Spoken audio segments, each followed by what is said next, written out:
Q7 Quattro Premium Plus Edition, 7-seat passenger capacity with a 3-liter supercharged V6 pushing 280 horsepower plus 295 by the torque. But all that being said, Jay, it's going to take a little shit for a spin. Say no more, we about to blow the whole. No, I'm just playing, son. We about to take this for a little spin, you know, let's go. So take us to a trip with us. Bang, bang. Another day, another car. The grind does not stop, people. We out here every day. We're doing what we need to do so we get what we want. Big. What's good, y'all? Back again. About to go ahead and do this good old 2012 Audi Q7 car review. Now we're sitting on the inside. Let's take you on and see what we got with this interior.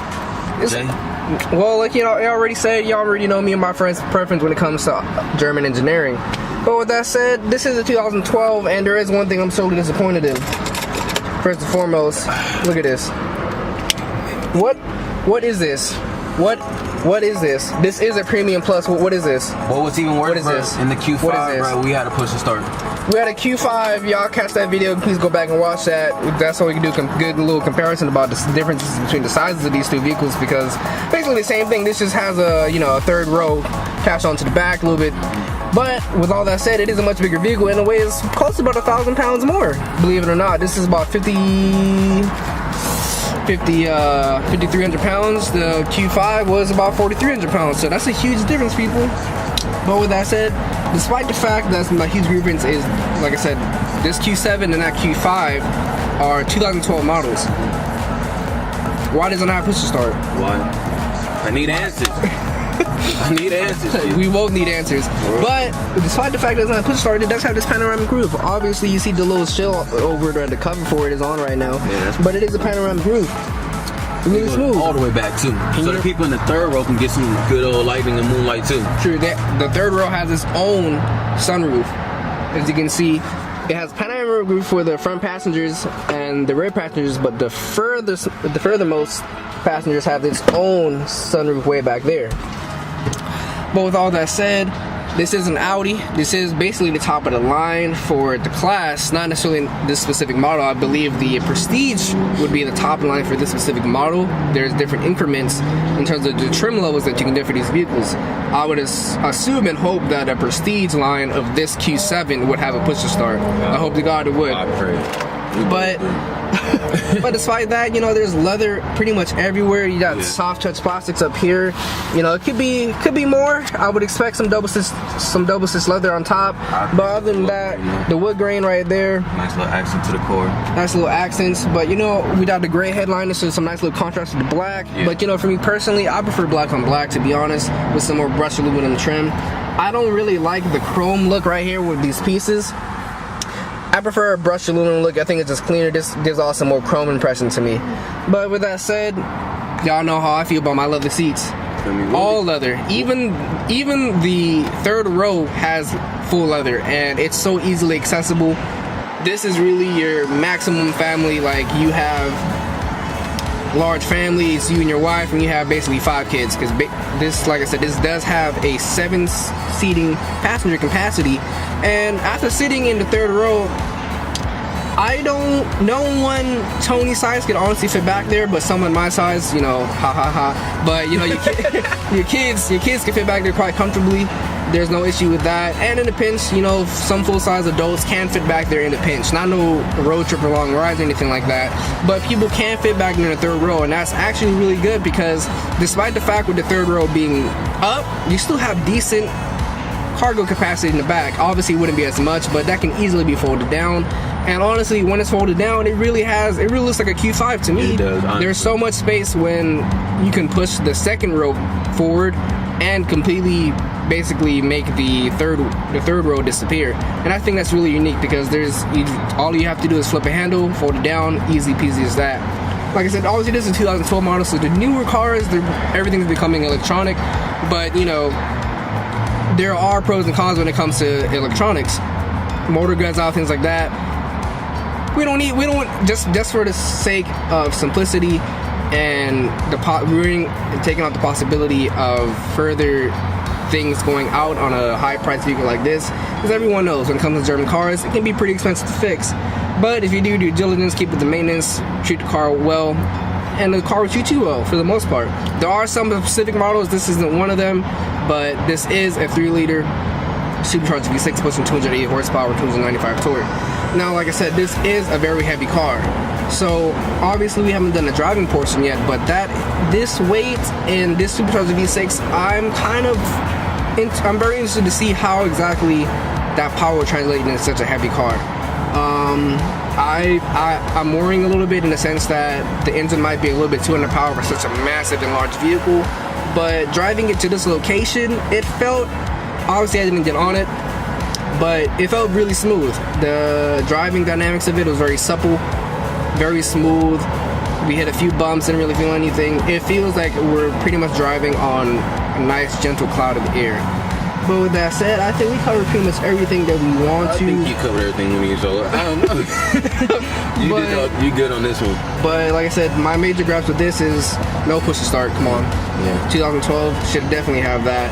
But other than that, the interior, I honestly don't have too many gripes, but besides, like I said, the chrome-ish appearance of the bezels, I prefer a more brushed aluminum approach. But let me reiterate again, this is an Audi, people, so you know what you're getting. Soft materials all around, full grain leather, wood grain trim, everything feels nice. But with that said, why don't you go ahead and join us for this little driving portion and see what it's actually like to drive. Go ahead and whip this shit. Yeah, boy. But like I said, this is twist to start, ultra embarrassing, but this is how you turn it on. Oh boy. But it is ultra smooth though. So you know, not too bad. Not too bad. Oh, what you doing, Tony? That's too brick what you mean? Oh no. Oh, you're fucking up the video. I was playing, but go ahead and join us for the driving portion. Don't worry about that. So what's this like driving a 2012 Audi 3.0T Premium Plus Edition?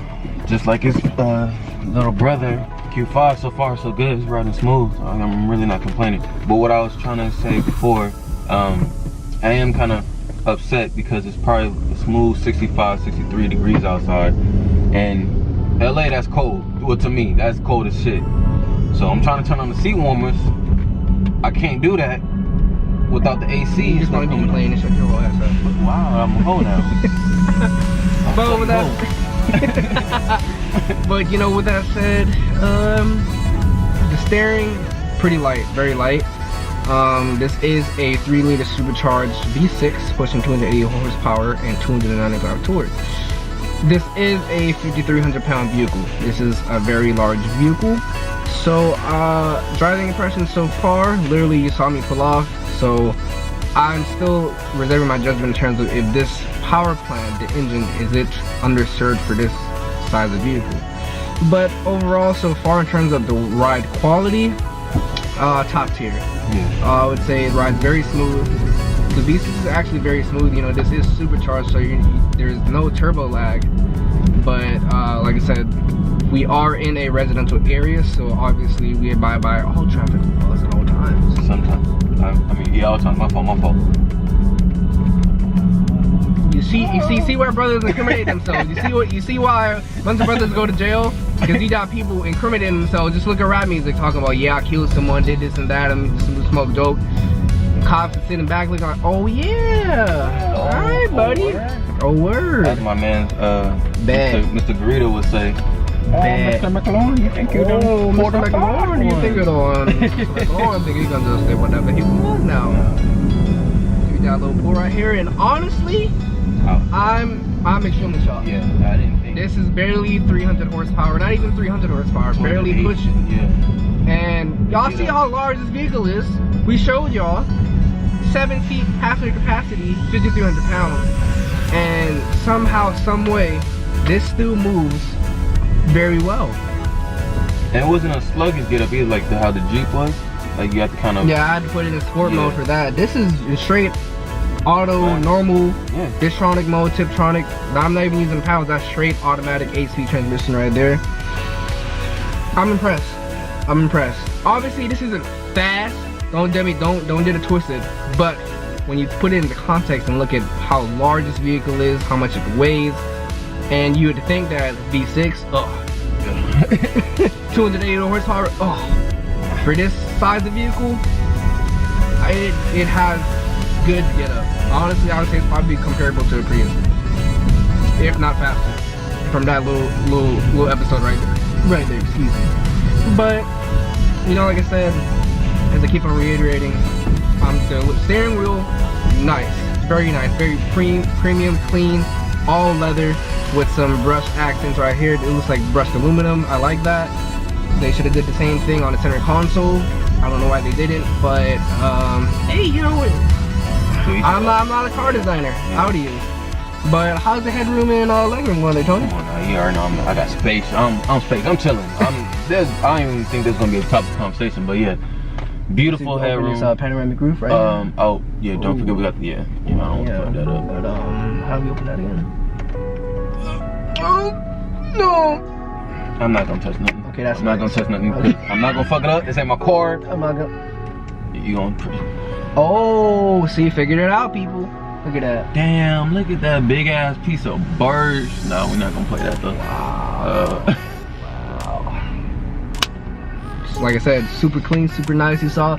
And like I said, this is literally our first time in this vehicle. We don't always, we do our due diligence and our research on the vehicle to become prepared. But in terms of the micro buttons and infotainment and things like that, we want to show you guys the first impression of someone dating. Let's say if you're going for a test drive, how easy it is for someone, or how difficult it might be for someone just getting into a brand new vehicle to them and finding things that would be basically essential to every daily task. As you can see, that took us what, maybe 5 seconds to find it, not that hard. But this shit ain't rehearsed. all organic, we keep it all organic. But as you guys can see, we're in Inglewood as always. West Coast. We're streets though, so let's keep that in mind. And my back is really getting tickled. The ride height is very high. I feel like I'm in kind of like a monster truck, honestly. It rides pretty high. I mean, for me being tall, this is normal to me, but honestly, I can see where you're coming from. But however, like I said, my mom's Tahoe, yeah, you're sitting pretty high in that. I feel dangerously taken over in the corner. But this one I feel kind of more modest and more safe about it. But the typical hood mobile in the Tahoe. Oh yeah, no. I mean, gangster mobile. But this ride's pretty high. But considering the fact that it rides so high, you would feel sort of uneasy, and you know, you'd feel like you'd feel the wind going in and dragging the car, the wind coefficient, things like that nature. But I don't feel any loftiness. And today, you guys might be able to notice, is a fairly, man, people calm down, it ain't that serious. Because today we got time. We got nothing but time. But I know y'all can see this, but this is this not a Tahoe in front of us right here? That's a Suburban. Suburban, sorry. There's 2 Tahoes in front. Oh, excuse me, but this is a raised Suburban. Yeah. That is very interesting. I don't know why somebody wanted to do that on a Suburban. Yeah, but I mean, get up right here. Look at that. Seamless. Transmission dropped the gear pretty fast. Like I said, it is in electronic mode. This is an 8-speed transmission. But I'm genuinely surprised as to how get up this vehicle is for the size. It's honestly kind of mind-boggling, as I said. It weighs so much, almost 3 tons. It is 5,300 pounds. I'm about 140-ish, 150 pounds. You're about 190-ish, around there, right? Yeah. We got my boy Robert in the back. I don't want to put him on the spot, but you know, Robert, you about a good 150 around there in that range too, right? Yeah. So yeah, like I said, it's really pushing about 6,000, close to 6,000 pounds right now with all of us in here. So imagine with you know, a fully loaded capacity of 7 people. Yeah. This is hauling a lot of weight, and then you're not even including luggage, cargo, anything of that nature. This is real clean. This is real nice. And so I am really truly surprised as to how this vehicle, being so large, is able to maneuver the way that it does. Don't get me wrong, it does feel like a massive vehicle. It does. Driving it feels like a very large vehicle. It feels like an SUV. It feels like an SUV. Don't get it twisted. It doesn't feel like anything other than what it's really marketed and designed for, and I think they hit that. If you like a nice, large, you know, some people consider large vehicles to be safe.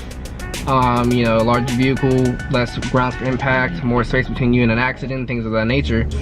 But it does feel large. It feels big, so it feels spacious, but it feels well adjusted. It doesn't feel too large just for the sake of being large, you know. It feels like everything was well designed and laid out very well. The dashboard is very clean and laid out very well. I honestly don't have many, if not any, gripes with this car. I'm the kind of person though that can always use more power. Yeah. Like, can you imagine this about a good, you know, let's say like our SRT that weighs the same as this, and I'll say this is definitely bigger because, like I said, this is a 7-seat capacity, and obviously the Cherokee is a 5-seat passenger capacity with no option in that specific model anyway for a third row. But you know, driving this, it's actually really nice. Now, would I personally own this vehicle at this point in my life? No, I don't have the need for it. No. But if I was looking for a vehicle that hit the criteria of large capacity, large family towing capacity, I believe it's able to tow up to 600 pounds, family trips, things like that, long family cruiser, and you're trying to, you know, move massive amounts of people in one vehicle in one trip, this is a definite vehicle that you should do your due diligence on and check into. I don't even mean to interrupt, but I don't even move, you know, people, but move comfortably. Like, you don't have to worry about, you know, everybody squeezing in, and when you hitting a bump, you know, somebody's falling on your lap, or, you know, you hearing somebody's getting shoulder checked or something. No, it's comfortable. You feel me? No, yeah. The only place you might feel a little bit cramped, but like I said, the third row will be primarily for kids and young teenagers anyway. And any people in that age range, you know, considering where their body growth would be at that particular age, would not have an issue back there. Like I said, I did go back there, haha, you know, but not everyone was blessed with height. I mean, not everybody was blessed with good hair either. But, you know, I had no issue back there. I could probably, you know, go from LA to San Diego, which is about a good 2.5 hour drive, depending on, you know, how fast you want to make it down there. But, you know, we ain't gonna keep it in the hush-hush. But, this is a pleasant vehicle to drive. It is very large. My other gripe too with it would be, if this was, let's say, my sole vehicle or my daily vehicle, it would be hard to park this. Not in the sense that there is a backup camera, that has sensors, everything like that to you know, guide you, but this is a large vehicle. You're not going to be putting this in just any spot, and if you do try and put it in compact spots, you're going to run the risk of someone dinging, scratching, and just overall hating, spitting on your car, things like that, because, you know, there are crazy people in the world, unfortunately. But this is a large car. If you are looking for a vehicle that fits all of the criteria that was aforementioned, large passenger capacity, towing capacity, cruising in luxury, this is something that you would definitely want to keep in mind, because you would be hard pressed to find things better than this. Next, the only other gripe with it as well is that it doesn't feel underpowered, but as I said, I'm in the minority of I can always use more power. That's just me. But, you know, if it's for your wife or, you know, your buddy or whatever that doesn't care about too much, that doesn't care about just going from A to B, and with decent power, this is a perfect vehicle to look into if they're looking for all their criteria, because the get up is there. This is a supercharged. So you about to take off again. Like I said, this is a almost 6,000 pound vehicle, and we're cruising, we're flying. Look at that. Smooth. Can you ask more? No. I mean, you really can't. You can really ask for much more. And it's smooth, naturally aspirated as powered. Like I said, this isn't a natural aspirated engine. It is supercharged. But people that do know about superchargers knows that it has a very linear throttle response, and the power is very linear and progressive. Meaning it's not peaky, it's not torquey. It just delivers smooth power, and you don't ever really feel that the engine is straining to keep up when you're accelerating. It just gives you consistent power across the power band, and that is something of note, because turbo cars, I love turbos personally. I prefer turbos over superchargers, but I do see the application and why turbos are or why superchargers are applicable in still in today's range. Everyone knows that, you know, in the early 90s, turbos used to be god awful. super lag, very unpredictable throttle response. People would kill themselves, especially like in, you know, older Porsche 911s, which were very dangerous because Porsche was one of the first manufacturers to utilize widespread turbos in their vehicles, and their customers with you know, the older turbo 911s, since the technology at that time was so new, when people were driving them all out, they would hit their foot on the throttle and it would move, but it wouldn't move what the vehicle is capable of at the exact time they put their foot on the throttle. So their reactions is a lot different for what they're expecting, and once that power and torque kicks in, back end kicks out, and there was a lot of issues with that. And but Porsche is still one of the pioneers when it comes to turbos, and they continually refine that technology. And you know, everyone knows that a Porsche turbo is basically the top of the line model, and that's why it's so ubiquitous today. But with supercharged vehicles, you don't have that issue. From the moment you put your foot on the acceleration pedal, it's smooth, consistent power. There's no kick in the back of the neck, anything like that. All of that is fun, but you know, as an everyday vehicle, and as something that you're not, like, so obviously you're not speed racing in this. You're not overtaking anyone in this of note. I mean, yeah, it has power to do what you need to do. It doesn't feel underpowered now, but like I said, once you are in like high speeds, things like that, weight, wind, all of the things start to come into factor, and that is something you need to consider when it comes to driving something of this nature, because like I said, this is a very large vehicle, but it drives real smooth. Tony, how are you feeling in the passenger seat? Again, comfortable. Honestly, I'm not gonna say don't get enough. It's not getting any more comfortable than this, but I'm chilling. I'm bulling. I can't complain. Smooth, spacious, not only from length but width. I can really just. You got a lot for this vehicle, and correct me if I'm wrong, Robert. Isn't it going anywhere between, like, you know, an Audi Trader probably anywhere between the range of 18 to about 26,000? Yeah. So, in your humble opinion, Robert, don't you think you could be getting a good amount for this vehicle too? Yeah, you're right. He's a little camera shot in the back, but you know, he'll come around. Yeah, y'all gonna see Robert a lot more often. For y'all gonna be like, damn, the three amigos. God, but again, shout out to Carlux. This vehicle is available at Carlux. Thank you guys so much once again for this opportunity. Shout out to my boy Robert and the whole team. Sonny, thank you again so much. And like I said, this is the bigger brother of the Q5. This is an Audi Q7 3.0T. You know, I mean, I think we covered pretty much everything about this vehicle. It has nice jet up. It is extremely large, but it's deceiving in terms of the jet up that it does have. Luxurious. The ride is very understanding of shitty LA roads, to be frank. But this road, I'm actually shocked, because this road is actually smooth for the most part. For the most part. It's still, we can't forget, it's still Inglewood. Yeah, but, I know you guys can probably maybe tell, but we're literally right next to LAX.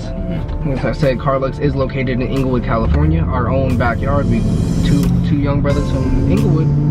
Between Imperial and Lennox, right there, y'all find it. But you know, like with that said, I think we covered pretty much everything we need to in this vehicle. It has been an absolute pleasure to drive. You can see, you probably heard, we did hit some potholes, and honestly, the impact of it does not translate into the cabin whatsoever. No. Where I'm quite comfortable. I don't feel like the whole car about to fall apart or anything like that. It absorbs bumps and potholes very well. So I'm not even really accelerating right now. Now full throttle. Why is she so close to the damn steering wheel? Damn. But like I said, that was easy speed that we got up to in very little time, and it's even more mind-boggling to consider how large this vehicle is. And the steering, how should I say about the steering? The steering is actually very well for a vehicle this size. I'm actually very surprised.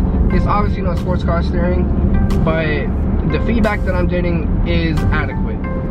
I enjoy it, and if this were to be my personal vehicle, I would not mind driving this as I would some other vehicles where the steering is so vague that it makes the joy of driving just more of a chore as opposed to anything else.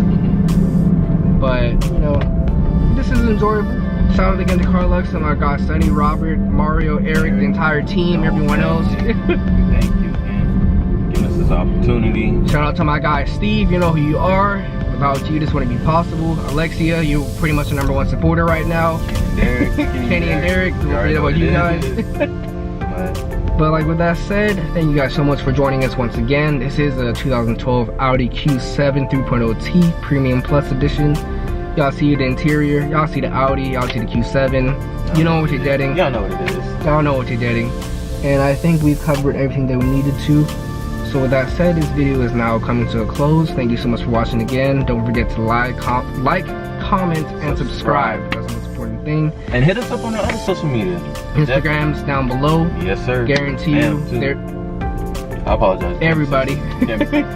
But, you know, you made me lose my train of thought. Thank you very much. But this video is not coming to a close. Thank you guys so much. It's all love with us. Hope you guys enjoy us and subscribe, because there's far more content coming your way. And like I said, this is not a game to us anymore. We're grinding every day, pushing our content for you guys. And I hope you enjoy us coming on for the ride, because there's a lot more coming. Take it easy. Back. I'm still wishing I'm